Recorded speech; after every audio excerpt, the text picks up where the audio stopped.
since that time, we've sent out over 530 calls to action, and there's more than 5.5 million actions for health freedom that have been taken, resulting in more than 74 legislative victories, primarily all at the state level, because that's where health freedom is.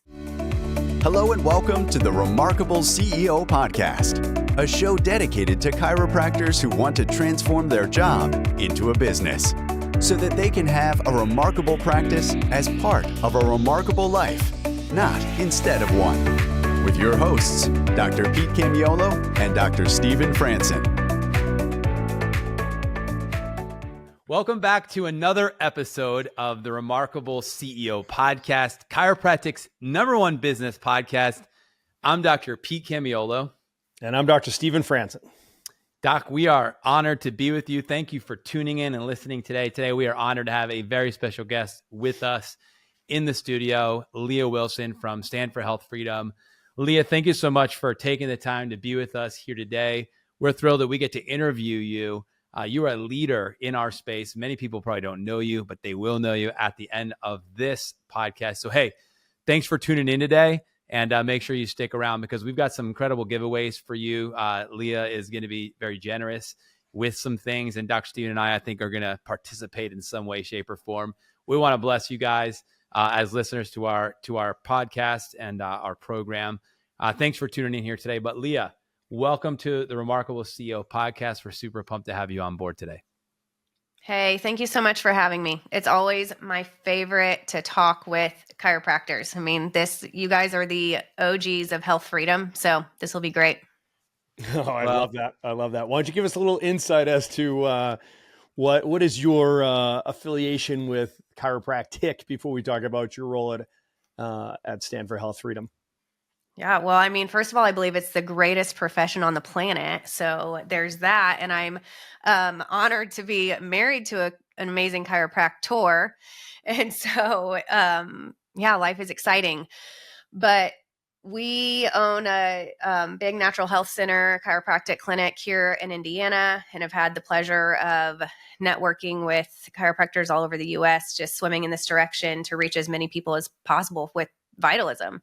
And that's really one of the reasons why Stand for Health Freedom came to be, is because we saw the resources that our patients need. We saw the obstacles in the way and really wanted to marry the health side of health freedom with my background in law and making public health policy make sense again, that we needed common sense in this. Just like we need common sense in our health, we need common sense in our government so that it can get out of the way of the future of our children primarily. 100%. Just before we started recording, we were having a conversation around, why did we want to bring you on the show? And beyond just the weight and the importance of your message, right? So what were we specifically trying to accomplish by bringing you in front of our audience here? And, Dr. Pete and I just look back at 25 years plus of being chiropractors and in practice, and just recognizing that, we played a role of not just health providers, but cultural authorities and the families that we had the privilege of taking care of. These people were trusted with us. And, if you're a regular listener, that Dr. Pete and I are not afraid of the bleeding edge of getting out there and making sure that people know the truth, the whole truth, and nothing but the truth, which, frankly, could be a bit unnerving in certain environments, especially when you've got a license that has a defined scope, et cetera. And, frankly, I feel like, it can impact your certainty, right? So it may not change your conviction, but it definitely can impact your certainty when you think you might be getting out there too far. So I just appreciate the fact that you guys are an organization that buttresses that certainty and comes alongside of us and says, this is the conversation that you can have. In fact, there's a moral obligation to make sure that you are sharing the information that the families that you get to take care of, the people that you care for, the patients that are under your care, they get all the information that they need to make informed decisions. And you're protecting that access, but also informing us and making sure that we understand exactly what we can say and what maybe we can do or should not say or should not do. We'd probably get into that conversation today so that people are staying on that granite of confidence and certainty around what are they legally allowed to do, just like we have the granite of the philosophy foundation that we all stand from. So, Leah, I'm just excited for the conversation. I'm so happy that you're here. We're all, let's face it, we're all inebriated with the win from last week. This was a big win for humanity, a big win for Americans. It was a big win for chiropractic patients around the world, and definitely the chiropractors. With the way the presidential election went last week in the United States, and specifically getting RFK a seat at the table, as we're all big RFK fans. I'm really excited to see what he's going to do when we let him loose. So I think we're coming into a season of boldness, as you put it earlier, where we're going to be able to take a stand and really change the inflection point of this conversation. So I wanted to jump in because actually on that note, Leah, I was able to watch a interview you did. I think you flew out to California, interviewed RFK Jr. This was earlier on, and maybe it was a year ago. I'm not sure exactly when, but I know that was an important moment for you. And it was also something that you had built into because of what you guys had started years before. So I wanted to just give our audience a little bit of insight into just the genesis of the Stand for Health Freedom, this organization, and how this came about. You talked a little bit about the fact that your husband's obviously a chiropractor and you were you're coming from the law background, but talk a little bit about this, where this started, how this, became something, and then maybe a little bit of the story of what's happened over the years since you guys have begun, which has brought us up to this critical juncture that we feel like we're at right now, an inflection point, and really a potential tide changing time in history where we find ourselves today. So a little bit of the story, I think will go a long way for our listeners. Then we can dig deep into some of the things we want to touch on today. Yes. So I do think it always helps people to understand the depth of the mission, to know why. Why did you start this? Why are you dedicating your time and resources to this? And really, we started out in 2018. I had left law to really focus on our family, to focus on building our family. And we were foster parents at the time. And then the state of Indiana came and said, in 2018, when we were about ready to take our next placement into our home, that you're no longer eligible to be foster parents because your biological sons are a threat to the welfare of the foster children. And at that point in time, with what I knew about the law and health, I obviously asked for answers. What has changed since our last foster care placement? Any new laws, any new regulations, any new science? I mean, what are you basing this on? And they were basically just interpreting an existing regulation, threat to the welfare of, to include unvaccinated children. And that trend swept the US, and it made no sense that in my state, they were letting foster kids sleep on the floor at the Department of Child Services because there aren't enough homes, and yet closing homes like mine, where we are a safe and loving home. We would have the head of the agency come to us and say, we need this child in your home. They need to heal. They're pre-diabetic at age 2. We want this kid with you, and yet you're going to close my home. This doesn't make any sense at all. And at that point in time, Nick and I looked at each other and said, this is too big to fight. The industry corruption was too big to fight, but it's too big to walk away from. Where do we go from here? And I'll admit that it felt very personal at the time. That, I am a woman who has walked a very long fertility journey, and I also had this passion for these kids, and you're going to strip me of my ability to care for these children. It was very personal. But stepping back and looking, 7 years later, I'm like, wow, like God used that passion for something so much greater, so much greater than just the kids that I can offer a bed. That this is for kids around the world. This is for families around the world, to really experience health freedom in a greater way, where the government is out of the way. And so what was happening in 2018? The measles outbreak, right? And so I joined up with Sayer G and Dr. Joel Bohemier, and we were covering the government's response to the measles outbreak to really shine a light on this nonsense. And I noticed that, wait, our movement doesn't have a voice in terms of being able to contact the right person at the right time with the right message. And I wanted to make sure that the world knew that we are not fringe, that the 0 dose children, those kids that the UN calls zero dose because they've never had a vaccine in their life, that might still be kind of fringe. But the people that care about what goes into their body and care about being the authority on what goes into their children's bodies are not fringe. So we built this platform, built this infrastructure to build the largest voting block possible through giving people a voice on these issues. We said, you know what? If you care about being the authority on your own health, being the one who chooses ultimately what happens, and care about being the authority on your children's health, then you can stand with us because we're going to stay in this lane. We're going to stay disciplined to it. We promise you we won't go outside of it. So we can stand together regardless of partisan ideologies, anything like that.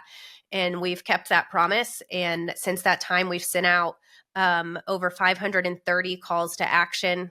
And there's more than 5.5 million actions for health freedom that have been taken, awesome. Resulting in more than 74 legislative victories, primarily all at the state level, because that's where health freedom is. That's where the parental rights are. That's where the public health agencies that really interfere with your lives, those are at the state and local level. These disinformation ministries that are popping up at the state level, like this is really what affects your family, your schools, your workplaces. And so we've helped bring about over 74 legislative victories. But really the bigger issue is, just like you were saying at the beginning of the show, when people know better, they do better. And that's the same thing with health freedom. This is a cultural issue. So you have the education side of a grassroots movement and you have the policy side of a grassroots movement. And we can't expect everyone to know or care or remember how a bill becomes law. But we can't expect them to care when we say, hey, there's a fire in your backyard and here's how you use your voice on it. Click here. We'll help you take action painlessly so that we can show we're not fringe anymore. And I was, a few weeks back, I was in my backyard and had to restrain how excited I was because the New York Times published an article that said opposition to public health is not fringe anymore. And I was quoted several times in that article. And I was like, that was our mission from day one in 2018 when they took our foster license away. We are not fringe. And guess what? When the world knows the truth, they won't be able to continue to cast us aside as fringe. They won't be able to do that anymore. And we're to that point, guys. Like, that's the win we were celebrating, is that the world now knows we aren't fringe anymore because common sense is necessary to govern our families, to govern our health, to bring community together. And so, yeah, that's just where we're sitting right now with a large and growing voting block of people like you and your patients, and getting people to the right information and that cross-pollination of curiosity of how do we do better through education and action. I love it. I want to stay within the framework of common sense because I do think that it is such fertile ground for ideas because how do you argue against common sense, right? It's like, okay, so can we just... can we come to common ground? Like, can we establish some of the things that we all believe in and can get behind, et cetera? So I love what I call the 5 pillars of your position paper. And I'd love to just tease these things out because I want to put some meat on the bones. I want to flesh out what you guys are doing and what you stand for, who you are, and just to kind of frame this conversation, right? So let's talk about information, right? So this to me is kind of one of those, I mean, if you just don't see the value of the free flow of information, like let's get all the information out there. Like you might not be an expert on everything, but we have lots of experts on everything. And let's let all the experts bring all the information. Let's put it all out on the table and let's have a good old argument, right? Let's have a discussion and let's just adopt the spirit of the best idea wins, right? So it's not about being right. It's about doing the right thing. So Lee, you want to speak to that as like, how critically important is it that we just keep the pipeline open so all of the information is in the conversation so we can make the most informed decisions? Mm-hmm. Yeah. And I think that one thing a lot of people can agree upon right now, especially those that were excited about Tuesday's wins, is that we're really sick of the government experts. They've really failed us on the experts that they prop up, on the ones that they give a voice, on the ones they choose to deplatform. And that's completely unacceptable under a constitutional framework, that the more information, the better for the individual, for the whole, for the population. And that's the whole experiment of freedom, that we trust people to make decisions for themselves. And that's a risk we take. We might not always like their decisions, but that is freedom. And without information, people are literally incapable of making a decision. And that's why Google was such a threat to this election we just had. And I did an interview on this with Dr. Richard Epstein, who has been, it's interesting because his whole job is surveilling Google. So he looks over Google's shoulder in order to tell us like what's going on. And with the things that he's uncovered, with the protection of Fauci across all different spectrums of ideologies, that these things that Google has curated to create the perception of Fauci that we have, that the people in your community have, and then to prop up every single electoral district across the country, Google has an opinion on. And you can only imagine which direction that goes. And that censorship is said to have a 80% impact or a chance of swaying a vote 80% of the time if you're talking to an undecided voter.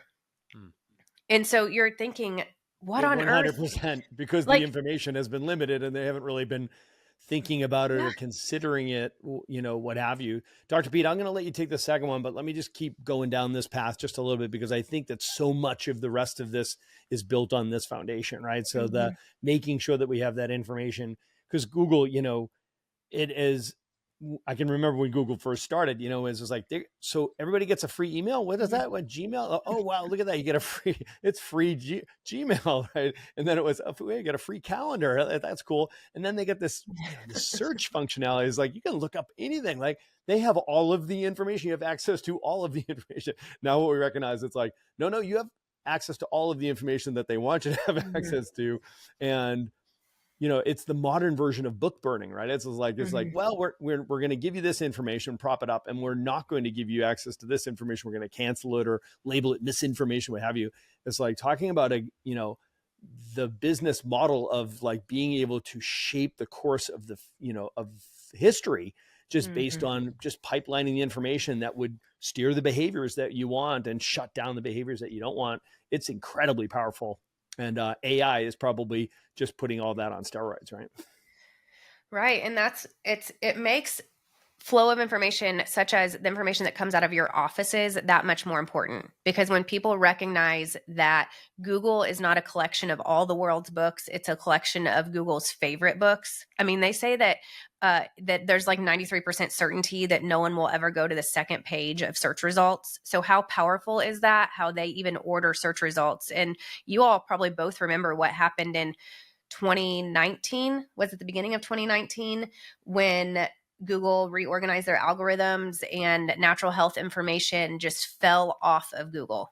And we saw it with Mercola. We saw it with Josh Axe. I mean, they went from millions and millions of search hits per month down to, traffic through search engines plummeted to almost nothing. And that was a huge hit to access to natural health information. And then you would type into Google vaccines cause, and they're supposed to auto-populate what the most popular search terms would be. And it was vaccines cause adults. But no one is searching for vaccines cause adults. It's people are searching for vaccines cause autism. And if you look at Google Trends, they told on themselves. It says it right there that they're lying to us. And so the flow of information is necessary for informed consent. 100%. If people who are searching for answers have no clue if there are other options out there, then we're in big trouble, right? And that's why, word of mouth, community events, the things that your listeners do in their clinics is wildly important today, that we have to keep going. We have to keep bringing new people in and inspiring people to co-mission with us, because the information that they're getting online and through these mainstream platforms is no longer sufficient. I remember we used to do every year around October, we would do a workshop that we discussed cancer. And what we would talk about was essentially helping our patient base understand what cancer was at a very, elementary level, but we did that. And then we would really, the majority of our time was focusing on ways to live a lifestyle that would prevent cancer. And I remember at the end of one of my the conferences that I was teaching, this was in my community where my practice was located. Somebody coming up to me and saying, "You got to be careful with what you're saying. There's people out there that don't want you talking like this." And we would attract a lot of people from our community that were not our patients. And I know in that moment it was like, am I supposed to be afraid of you or of them? Like, I'm not sure what you're trying to say, because in my heart of hearts, I knew that regardless of what somebody might come and say to me or do to me, I don't live with the luxury of not telling you the truth and not Right. giving you this information, right? So, what I love about what you're doing, Leah, and I didn't know the genesis story of where this birthed from, but I could see this was very personal and visceral at the beginning. But I think it connects with so many of us at a deeper and visceral level that, I'm not sharing this message in the marketplace because I feel good or because it makes me feel good to do it. I'm doing it because it's the right thing to do. And, and you talked about freedom of speech. You talked about informed consent. When a patient comes into my office, they have to fill out forms, that I need to have them sign legally, that enables them to share certain information with me and me to be able to talk to them. And there's this whole thing. And yet, we have this government overreach, that just is encroaching on all of that and just completely squashing everything that we're committed to doing as doctors trying to run a great practice. And so you talked about the third point that you made was this idea of parental rights. And to me, this one hit close to home because, I remember when we had our daughter, which was our third child. We did everything naturally, and we did our best to do that. And then obviously we were able to have a bunch of our children at home, which was awesome. But I remember when my daughter Bella was born, the midwife who was there, after Bella was born, my wife birthed the placenta. And I remember looking at the placenta, she had what was called a marginal insertion. So a marginal insertion is where the umbilical cord doesn't attach to the center of the placenta, but towards the edge or the margin of the placenta. If we had gone into the medical world and had that been discovered, my wife would have been what we call a high-risk pregnancy, and then we would have had to go through a very specific path that maybe wouldn't have been what we wanted to as far as how we wanted to deliver our children. Okay. That's a personal thing. What you're talking about with this parental rights is having the ability to make choices as a parent, as a parent of how you're going to do things. Of course, we would never want to put our daughter or any child we would have had at risk, but we would have had the ability to choose and make some decisions. But had we gone that route, our midwife said you wouldn't have had that. You wouldn't have been able to do the birth the way that we did it, which is interesting.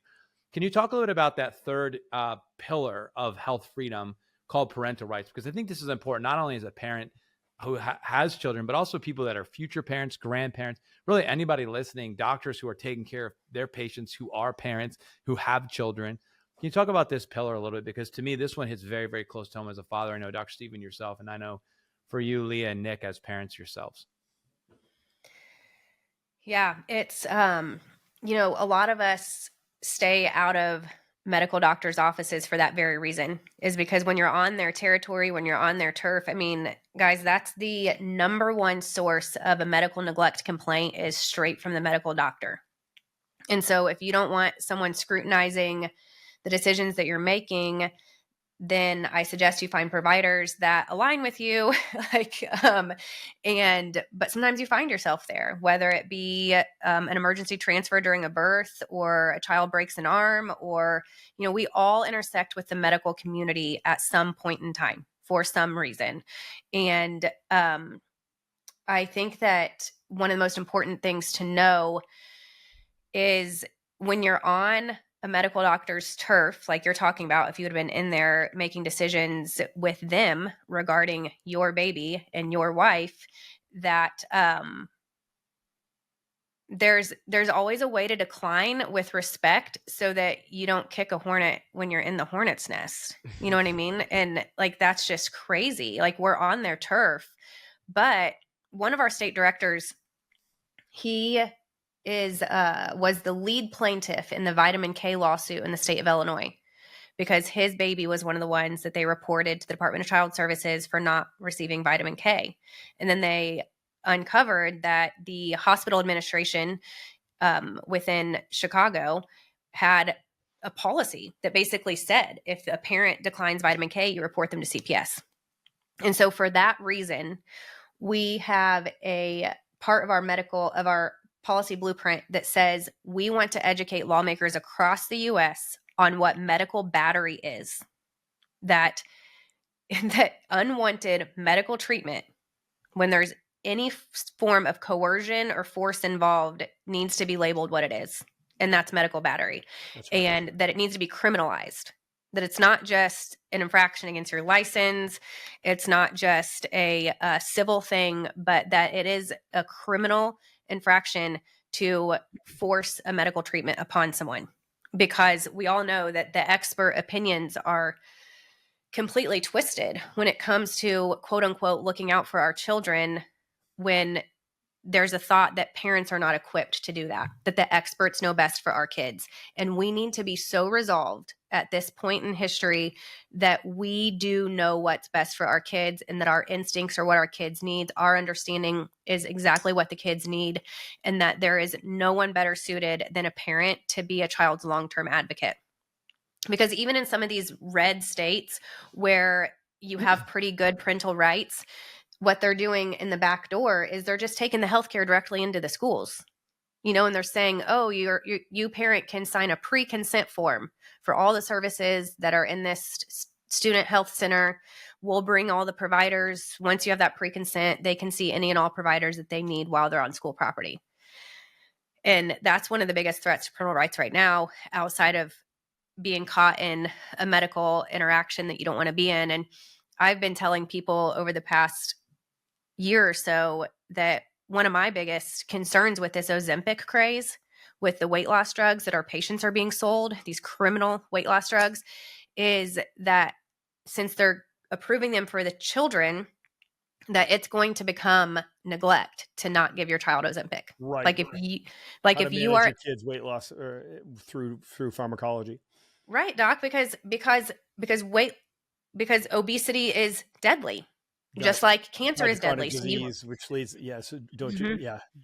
So you have no option how to treat your child's obesity because it's deadly, and the expert says it needs to be done this way. And that's what we saw with cancer, and now we're seeing it with mental health, and next is going to be obesity. And so it's just understanding that we need, within our own individual states, because it's state policy, to put experts back in their position of being a tool, a resource, and not a governor. That science is an extremely bad governor. That's not how it was intended to be used under the Constitution.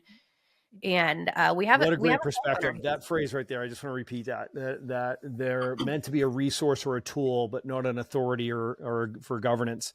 And they're meant to inform those that govern, right? So, and I love how all of these pillars are really weaved together, and they're really dependent on one another, right? Like you can't have any of these legs fall under the table, right? So you have to have free flow of information, right? So you can't be an informed parent making the best decisions without all the information and the opportunity to ask questions without, getting bullied because you're actually doing research for your child, right? And understanding that you do have the rights that you have.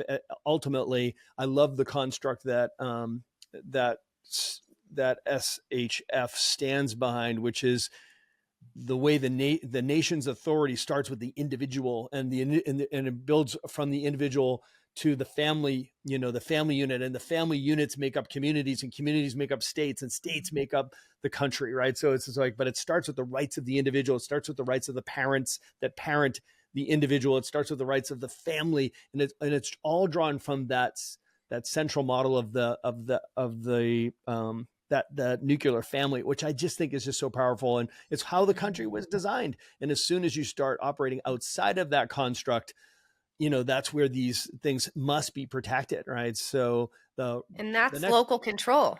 That's local control, is starting with the family, starting with the individual. And to understand that is extremely powerful, because our rights are only constrained under the Constitution if they infringe upon the rights of another. So, of course, you cannot exercise freedom of religion to the extent that your God tells you to kill your neighbor, because now you've infringed upon the rights of another, the right to life. But outside of that, we have robust freedom of religion to connect with our own God, to connect with our own land and our own family. And so it wasn't my idea, but I think it was a really good one. And it was one of the original ideas that led to the creation of America, right? So I love the expression that America is not a place, it's an idea. And one of the leading ideas was to having the freedom, of religion. And I think that that's an incredibly important and powerful attribute of what it means to be American and be America, right? So at the end of the day, we have to protect that religious freedom.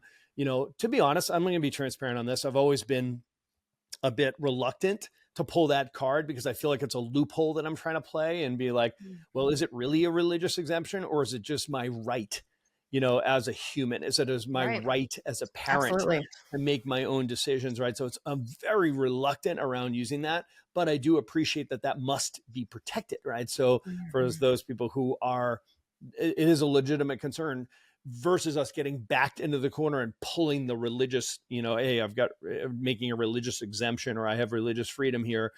It is intrinsic to the bigger, greater narrative. But it's like I said, I almost feel like resentful if I have to go to that point to protect my own choice. The scrutiny is insane. And that's why in our policy blueprint, we say that no mandate policies are what's necessary for informed consent. That you can't be asking people to submit an exemption and be called out as a subset of your workplace population or your school's population. However, it needs to be no mandates are where true informed consent will reside. And it was hilarious because we were at a birthday dinner all putting forward our next decade bucket list items. And I was like, we're going to see America become a no mandate policy 100%. Nation. I was like, we're going to do it. Like, this is on my next decade bucket list. Like, it's possible we can do it. So sign us up, sign us up, because you can't mandate something that has inherent risk, period. You are no longer a free person if you mandate something that has inherent risk, right? So, at the end of the day, I'm on your team on that one, Leah. Big surprise. Let's talk about privacy. There's obviously lots of government interference, but how critically important is it to protect the privacy of a parent, of a family, of an individual, frankly? How many people still believe the whole phrase, nothing to hide, nothing to fear? That was the whole thing. Even when Snowden came out, everyone was like, well, I have nothing to hide. I don't care if NSA is listening to me but this whole, the most lucrative commodity on the planet right now is data. And that's because all of this data will be used to usher in central control we don't need to go super dark, but if you look at the push toward within the World Bank, a all digital currency that everyone has to be all digital. Otherwise you won't be able to pass your monies across the Fed wire up in New York. And then to be able to say, okay, well, we know what Leah Wilson's health decisions are, so we can turn on and off her bank accounts based on how compliant she is. And that's how important privacy is. Digital passport programs and currency and our food, like that's the crux of central control. And that's why we have a large, everybody being on the grid. Yes, you can go dark and deep state very, very quickly, world domination, but it's funny until it's not, right? So when you recognize it's like, oh yeah, this is the underpinning. Nobody would have believed that we would have gone through the COVID catastrophe the way that we did. Nobody would have believed that 5 years ago, but we've just literally walked it out, with the mandates they had in place, the restrictions that they put. It was incredibly real, right? So what our families had to go through just to exist, just to operate, just to go to work or go to any type of gathering or go see your family. It was just like, nobody would have believed that happened. And I think people are living right now in a sort of post-COVID state of denial. It's just like, make sure that, you learn from that. Never forget what we went through when you're questioning, man, would they ever make us do that? They would never do that. Right. So you'd be amazed. That's right. Yeah. Privacy is key. It was the impetus for the American Revolution was you can't have 100%. British soldiers knocking on your door, rummaging through your Amendment, baby. personal things. You know what I mean? And so it is imperative to value your privacy, to know how to maintain your privacy. And guess what? Yes, technology is insane and Alexa's listening to everyone. However, they wouldn't still be trying to grab more if they had everything they needed. That's right. So there is still time, friends. There is still hope to know how to protect yourself and to support organizations like ours who are making sure that we identify those policies that are extremely dangerous and cut them off. That's right. All right. Name that segue. Let's talk about support. And this has been fantastic. I think everybody listening right now can get behind free flow of information, the importance of parental rights, religious freedoms, the right to privacy and protecting that, and then informed consent. Leah, how do our listeners support this incredibly important work done by Stand for Health Freedom and your team? We want to get behind you. What are some of the choices that we have around supporting you guys? Well, thank you so much. I appreciate that. And, first and foremost, please join our ranks. Please go to standforhealthfreedom.com and make sure you join so that you can get our action alerts and our newsletters. We will keep you updated on the most critical health freedom issues. There are innumerable health freedom issues, but we are committed to being strategic, to only calling you into action when it's necessary, either within your state or as a nation together. And as we stand together, we stand stronger, and we show that we're not fringe. We are a strong voting bloc, that we are growing to that 3.5% tipping point, which I believe we are there, but it's just a matter of getting us acting all together and being able to demonstrate that and have that demonstration of force that we've been successful at. And secondly, support our work. This is a way that you can help us. We want to support you guys by helping educate your patients and taking some of that heavy load. I mean, we come in and help do community education for doctors in different cities. We'll send either our policy director or myself in to help educate your patient base. So that supporting us, we're here to support you financially with resources, et cetera. And the healthfreedominstitute.com is our 501c3. So our C4 is who the policy blueprint that's through. And the reason that we put out the Health Freedom Policy Blueprint is because we have supported thousands of candidates across the U.S. now in their reelection or in their original election. Right. And we wanted to have a framework. This is the first of its kind. It's the only one that exists, a Health Freedom Policy Blueprint, to say, here's how you are vigilant and here's how you make good on your promises to our voting bloc. So this is that frameworks for people to understand what's happening. And we're not leaving it for them to guess, like, what do we want you to do when we support you? Yeah. And that we're a resource to them, and they see these issues come across their desk and they can say, oh, I have a resource on that. And I know that this voting bloc cares about that. And so that is why we have that in place, to continue to increase our stakeholder status as the people within public health policy. And then, so on healthfreedominstitute.com, we started a membership where you can pay $25 a year. Sorry, it's $25 a year in order to have access to coursework. Right now, the coursework on there is your medical rights toolkit. It's a 6-part course where you have little quizzes and study guides. It's interactive, just to really walk you through those 5 pillars of health freedom. What is health freedom? What is informed consent? Religious freedom, parental rights, privacy, and state sovereignty, like our Constitution. How do we harness our health rights? And when we can speak that language, then we can share it with other people. We can become ambassadors of this cultural need.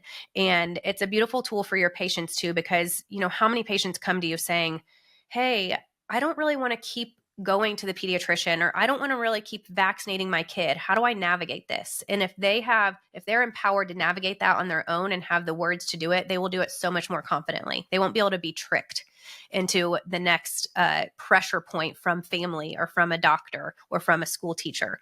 So that course is meant to empower people to become health freedom ambassadors for yourself, for your communities, so that we can do more and do better.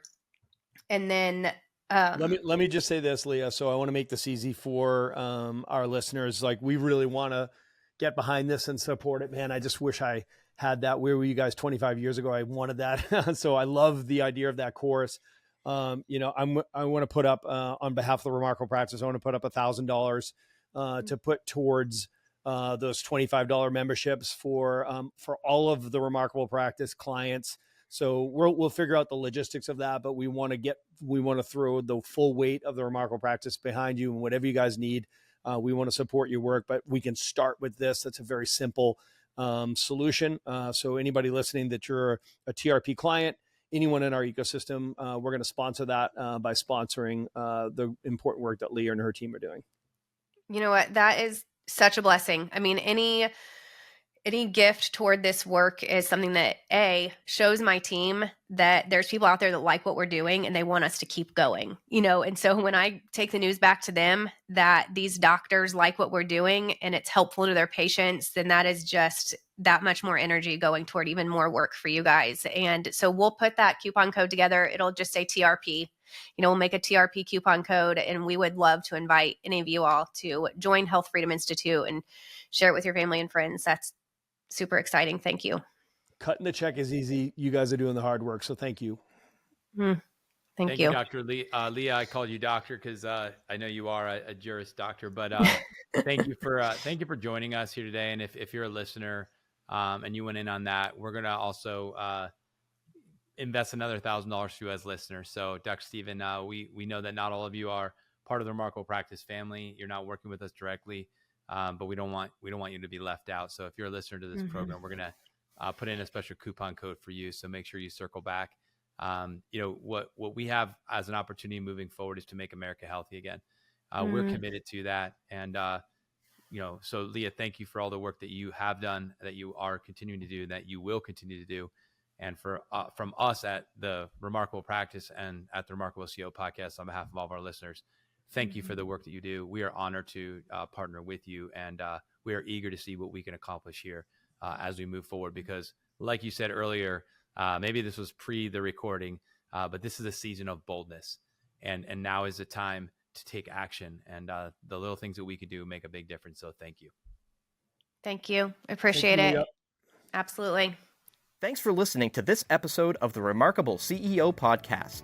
Remember, what the world needs now is chiropractic, and what chiropractic needs now is more successful chiropractors. If you like this podcast, please subscribe, share with a friend, and leave us a review. And if you'd like to connect with us personally, direct message us on Facebook, LinkedIn, or Instagram. Now go and be remarkable.